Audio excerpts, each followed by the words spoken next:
ஒரு சகோதரர் நல்ல விசுவாசி, தேவ பிள்ளைதான். ஒரு காரியத்துக்காக ரொம்ப ஜெபம் பண்ணார், விசுவாசத்தோடு ஜெபித்தார், உபவாசம் பண்ணி ஜெபித்தார். எல்லாம் நடக்குது, அந்த ஒரு காரியம் மட்டும் நடக்கவே மாட்டேங்குது. பல வருஷமா ஜெபிச்சு சோர்ந்துட்டார். ஒரு முறை ஒரு ஊழியக்காரருடைய பிரசங்கத்தை கவனமாய் கேட்டபோது, யார் மீதாவது உங்களுக்கு ஒரு குறைபாடு இருந்தால் உங்களுடைய ஜெபம் கேட்கப்படாது, ஆண்டவர் அற்புதம் செய்ய முடியாது என்கிற வேத வசனத்தை அவர் சொல்லி பிரசங்கித்த போது அந்த வசனம் அவரோடு பேசினாரு. பல வருஷத்துக்கு முன்னால அவர் ஒரு மேல ஒரு கசப்பு, அந்த கசப்பு நிமித்தமாய் பிரிவினை ஆவியானவர் உணர்த்தினார்.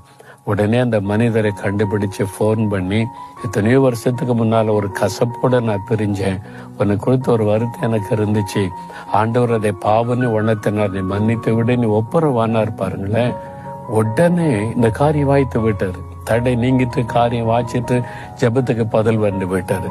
அப்போ வசனத்துல நிலை நின்றால்தான் தேவனுடைய ஆசீர்வாதத்தை பெற முடியும்.